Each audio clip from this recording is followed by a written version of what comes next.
Hi friends, அனைவருக்கும் வணக்கம். ரொம்ப நாள் கழித்து இன்றைக்கி நம்ம ஒரு கதை பார்க்க போகிறோம். அந்த கதை எதை பற்றி அப்படின்னு கேட்டிங்கன்னா, நம்ம கொண்டாடுற தீபாவளி பண்டிகையை பற்றி தான். வாங்க கதைக்குள்ளே போகலாம்.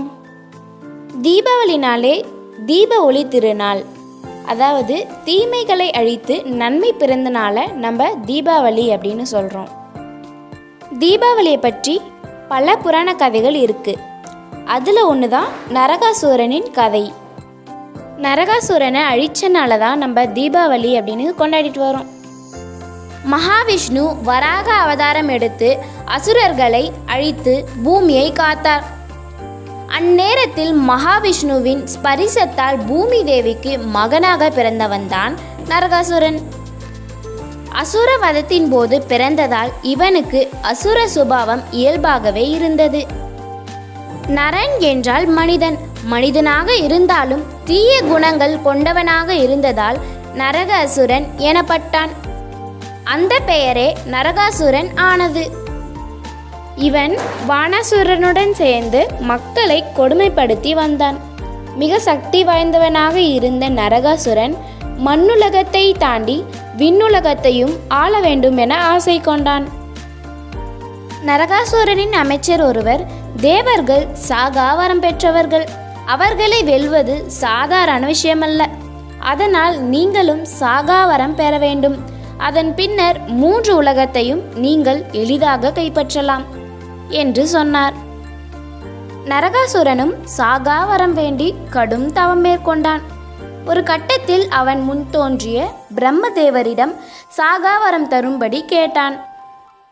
ஆனால் பிறந்த ஒருவர் இறந்தே ஆக வேண்டும். அதனால் வேறு ஏதேனும் ஒரு வரம் கேட்க சொன்னார் பிரம்மதேவர்.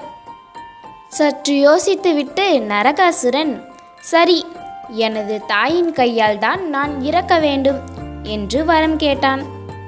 ஆனால் எந்த ஒரு தாயும் தன் மகனை கொல்ல மாட்டாள் என்பதுதான் அவனின் யோசனை. அந்த வரத்தை பிரம்மதேவரும் நரகாசுரனுக்கு வழங்கினார். அதன் பின்னர் சாகாவரம் பெற்றதாக எண்ணி மகிழ்ந்தான் நரகாசுரன். மேலும் தன் கொடுமையை அதிகரித்தான். பின்னர் நரகாசுரன் தேவலோகத்தை கைப்பற்றி 16,100 தேவர்களை கைது செய்தான். அத்தோடு இந்திரனின் தாய் அதித்தியின் காதனையையும் பறித்து கொண்டான். அங்கிருந்து தப்பித்துச் சென்ற இந்திரன் தேவர்களை காப்பாற்றுமாறு மகாவிஷ்ணுவிடம் வேண்டினார். அதற்கு மகாவிஷ்ணு, நான் பூமியில் கிருஷ்ணர் அவதாரம் எடுத்துள்ளேன்.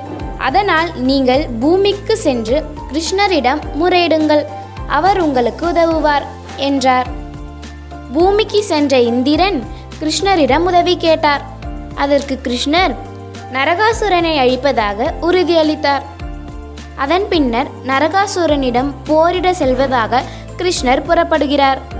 தானும் வருவதாக கூறி அவரது மனைவியான சத்யபாமா உடன் செல்கிறார். நரகாசுரனின் தாயான பூமி தேவிதான் இந்த சத்யபாமாவாக கிருஷ்ணரின் மனைவியாக அவதரித்திருந்தார். இது சத்யபாமாவிற்கு தெரியாது. போர் துவங்குகிறது. நரகாசுரனிடம் போரிட்ட கிருஷ்ணன் அவனது சேனைகளை துவம்சம் செய்தார். ஒரு கட்டத்தில் நரகாசுரனின் சேனையால் தான் காயமடைந்து மயக்கமானது போல் கிருஷ்ணன் நடித்தார். இது தெரியாமல் கோபமடைந்த சத்யபாமா கணவன் மீது கொண்ட அன்பால் நரகாசுரன் மீது அம்பு தொடுத்தாள். சத்யபாமாவின் அம்பு துளைக்க நரகாசுரன் மண்ணில் சாய்ந்தான்.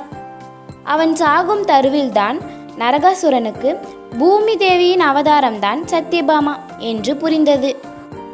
நரகாசுரன் தான் தன் மகன் என்று சத்யபாமாவும் உணர்ந்தார்.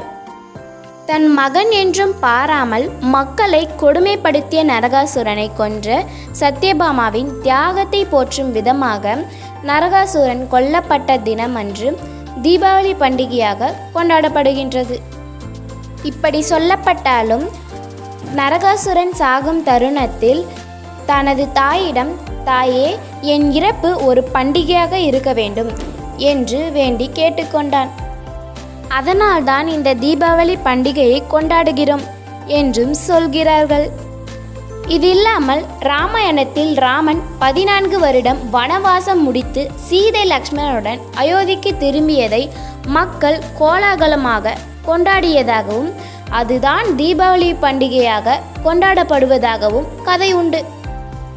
இப்படி இருக்க கந்த புராணத்தின்படி சக்தியின் 21 நாட்களுடன் கோதார கௌரி விரதம் முடிவுற்றது. இந்த தினத்தில்தான் சிவபெருமான் சக்தியை தன்னில் ஒரு பாதியாக ஏற்று அர்த்தநாரீஸ்வரர் என்று உருவத்தை எடுத்தார். இறைவன் இறைவியின் இந்த ஜோதி வடிவத்தை உணர்த்தும் விதமாக வீடுகளில் விளக்கேற்றி வழிபடும் வழக்கம் உண்டானது. இதுபோல பல கதைகள் உண்டு என்றாலும் இருளழித்து ஒளியேற்றி கொண்டாடும் தீபாவளி எல்லோர் இல்லங்களிலும் மகிழ்ச்சி பொங்கிட செய்திடும் பண்டிகையாகும். அனைவருக்கும் இனிய தீபாவளி நல்வாழ்த்துக்கள் என்று சொல்லி விடைபெறுகிறேன். நன்றி, வணக்கம்.